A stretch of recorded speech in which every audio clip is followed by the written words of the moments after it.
Se préparer. Demain, votre corps commencera à réagir à quelque chose que personne d'autre ne peut voir. Et il n'y a aucun moyen de l'arrêter. Le 29 juin 2025, veille de la fin d'un cycle, avant-dernière respiration du mois, votre corps ressent déjà le changement. Peut-être qu'il semble que rien ne se passe à l'extérieur, mais à l'intérieur de vous, tout est en mouvement. Les signes apparaîtront. Ils ne sont pas aléatoires. Ce sont des avertissements issus de votre propre biologie et vous devez y prêter attention. Cela ne ressemble à rien de ce que vous avez jamais vécu. La résonance humaine est étrange. La croûte terrestre vibre à une fréquence particulière. Et ces sensations que vous avez ignorées? Ils sont le langage de votre corps, l'un des symptômes de quelque chose de plus grand. Quelque chose qui vous est probablement déjà arrivé, mais dont vous n'avez jamais compris le vrai sens. J'expliquerai ce qui se cache derrière cela plus tard, car c'est beaucoup plus profond que vous ne le pensez. Mais d'abord, il y a quelque chose de crucial que vous devez savoir. Demain, à votre réveil, quelque chose pourrait vous surprendre. Il y a une énergie unique codée dans cette journée. La veille de la fin d'un cycle porte un étrange fardeau. Ce n'est ni la fin, ni le début. C'est la pause. Et l'énergie adore se cacher entre les deux. Cette date fonctionne donc comme un fusible énergétique, silencieux en surface, mais prêt à exploser sous la peau. Lorsque vous vous réveillez, vous pouvez avoir l'impression que quelque chose d'invisible a déjà commencé et que vous essayez simplement de l'atteindre.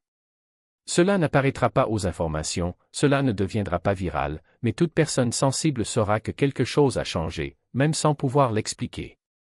Et si cette perception était la clé? Cette journée est un point de contrôle spirituel. Si votre corps réagit, ce n'est pas parce que quelque chose ne va pas, mais parce que quelque chose fonctionne. Si vous ressentez quelque chose d'étrange, ce n'est pas une coïncidence, c'est une confirmation. Et ce qui se passe ce jour-là peut transformer ce que vous ressentez au cours des prochains jours.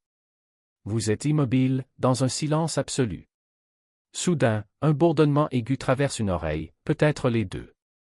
Cela dure quelques secondes, peut-être plus longtemps. Vous clignez des yeux, ignorez-le. Acouphène, réfléchissez. Déshydratation. Rien d'autre. Mais et si ce n'était rien de tout cela? Partout dans le monde, des gens signalent ce bruit soudain, sans explication ni motif. Mais lorsqu'on écoute attentivement, quelque chose de curieux se produit, la fréquence change en fonction de l'oreille. En droit, c'est externe. C'est une interférence spirituelle, des messages, des conseils. Parfois même des avertissements tentent de percer votre conscience.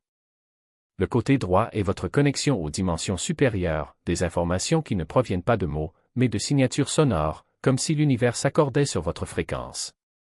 Dans l'oreille gauche? C'est interne. Votre âme déclenche quelque chose, un souvenir, une connaissance, une partie endormie de votre éveil. Le bourdonnement à gauche signifie que vous communiquez avec vous-même à un niveau plus profond et ancestral. Et dans les deux oreilles en même temps? Ce n'est pas une coïncidence. C'est l'alignement. Un téléchargement. Une fusion de chronologie. Ce n'est pas un problème de santé. C'est un sonar spirituel.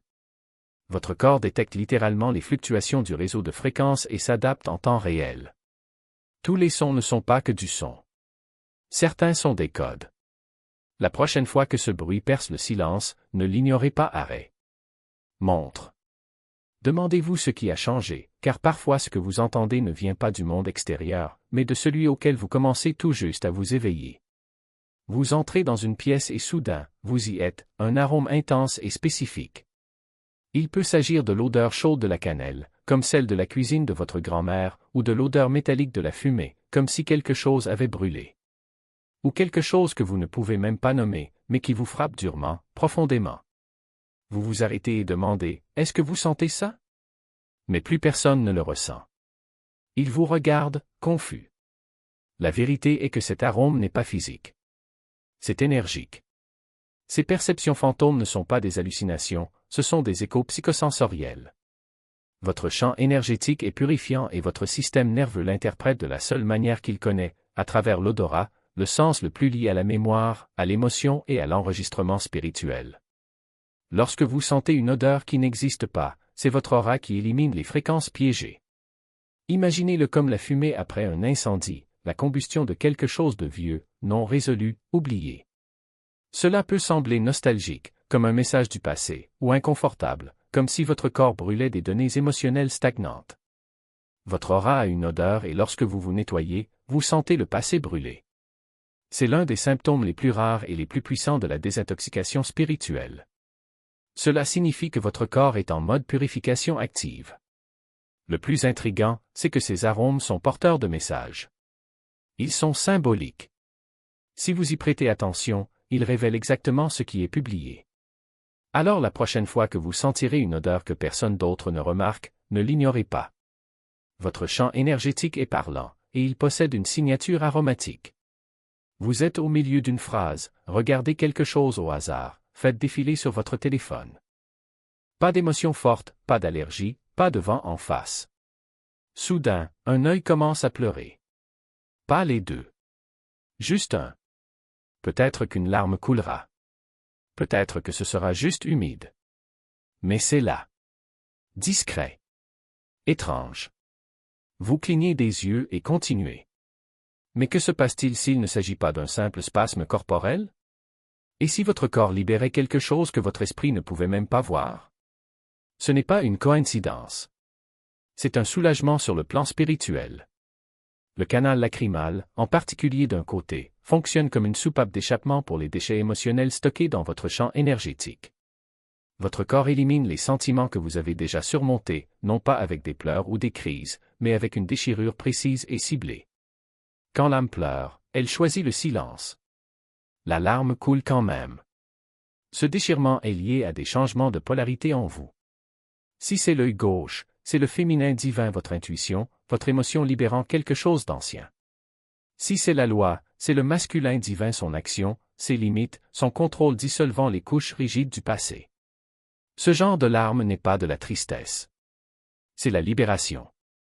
C'est le chagrin que vous ne saviez même pas que vous portiez, un souvenir de l'âme piégée dans votre champ. Parfois, il ne s'agit même pas de cette vie, et le fait que cela se produise sans avertissement, sans contexte, est précisément le problème. Votre esprit conscient résisterait, mais le corps sait quand il est temps de lâcher prise. Ne l'ignorez pas. Cette larme solitaire pourrait être le dernier adieu à une version de vous qui ne vous convient plus. Une chronologie qui se déroule en silence. Certaines fins n'ont pas besoin d'adieu. Ils ont juste besoin d'une larme. Laissez-le tomber. Vous obtenez l'application Downops. Vous tendez une fourchette à quelqu'un. Lorsque vous caressez votre chat, ajustez la couverture, touchez à nouveau la balustrade mec. Ce petit choc. Presque ludique, mais déstabilisant. Comme si le monde était rempli de quelque chose qu'on ne peut pas définir. Contre toi. Quelque chose qui n'est pas le vôtre, mais qui insiste pour rester. Peut-être un jugement que vous n'avez pas demandé, une attente qui n'était pas la vôtre, une énergie collective qui s'est glissée sans y être invitée. L'oreille droite est la porte d'entrée vers le monde extérieur et lorsqu'elle se ferme, c'est comme si l'univers disait « Stop ». Vous en avez déjà trop absorbé. Il faut filtrer. Et puis, aussi vite qu'elle est venue, la pression disparaît. Vous poussez un soupir de soulagement, mais quelque chose en vous a déjà changé. Car ce blocus n'était pas un accident. C'était un ajustement. Votre corps se recalibre à une nouvelle fréquence, et parfois la seule façon de traiter ce qui arrive est d'arrêter le flux de ce qui est déjà là. C'est comme si votre âme changeait de station, syntonisait une nouvelle émission et que le bruit blanc de la vie quotidienne avait besoin d'être réduit au silence pendant un instant. Avez-vous déjà remarqué à quel point, après ces épisodes, les choses semblent plus claires? Comme si un brouillard s'était dissipé. Ce n'est pas une coïncidence. C'est la mise à jour de votre système d'exploitation. Et non, vous ne l'imaginez pas. Les scientifiques ont déjà étudié de tels phénomènes chez des personnes très sensibles, appelées empathes ou canaux énergétiques. Ils décrivent exactement ce que vous ressentez, une surcharge sensorielle que le corps résout par des blocages temporaires, comme s'il s'agissait d'un fusible qui sautait pour protéger le circuit. Mais voici ce que personne ne vous dit, ces blocages ne sont pas seulement une protection. Ce sont des invitations. Invitations à prêter attention.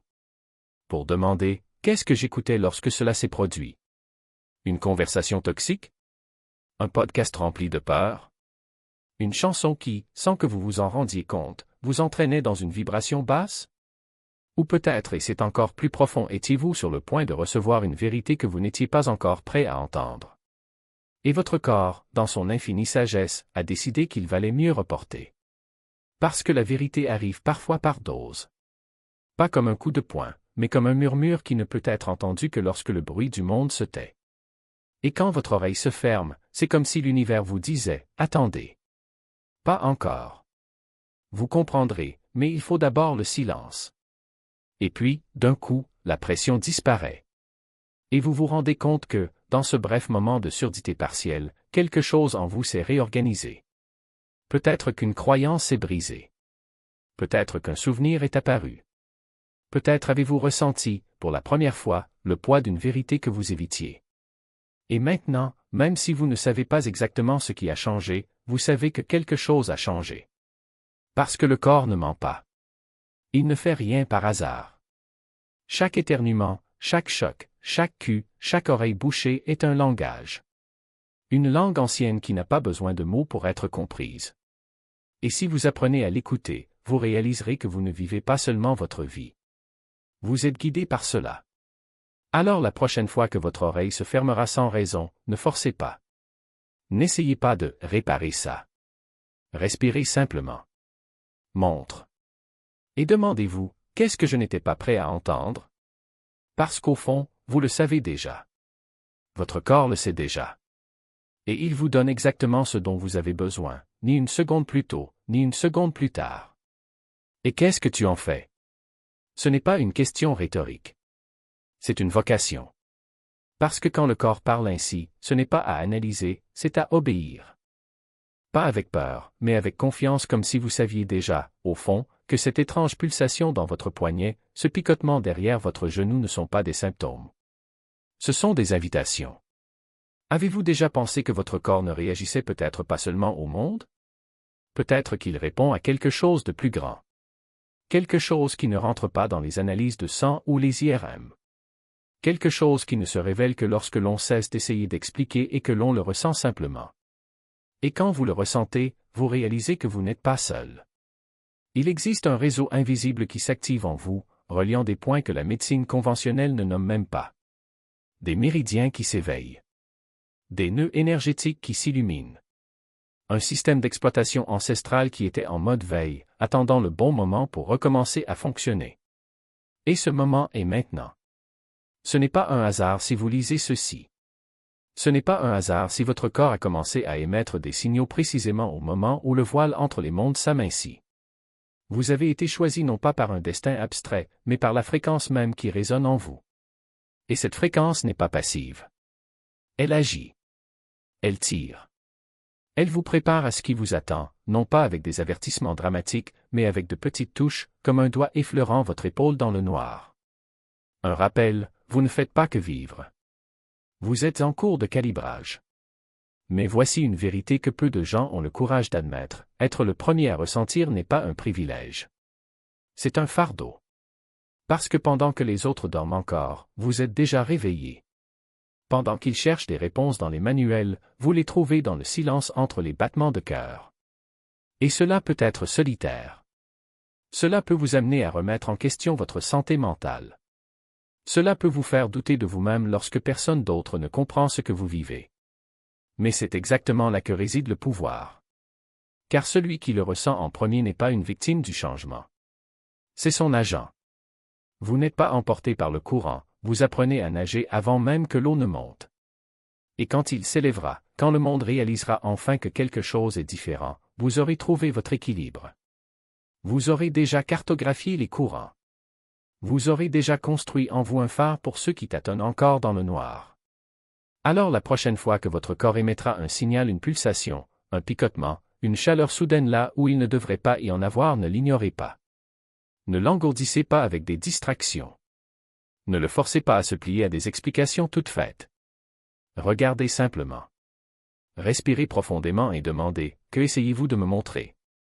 Parce que ton corps ne ment pas. Il ne l'invente pas. Il le sait juste.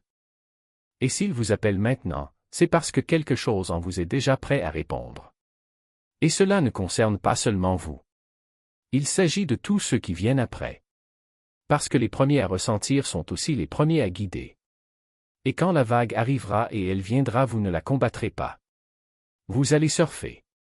Et ceux qui vous traitaient de trop sensible, de trop imaginatif, de trop exagéré, vous regarderont et comprendront, vous n'aviez pas tort. Vous étiez juste devant. Alors respire. Écoutez. Confiance.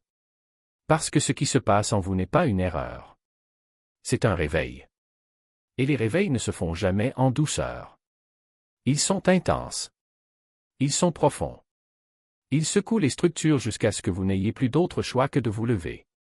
Et quand vous vous lèverez, le monde le remarquera. Mais d'ici là, la seule personne qui a besoin de savoir, c'est vous.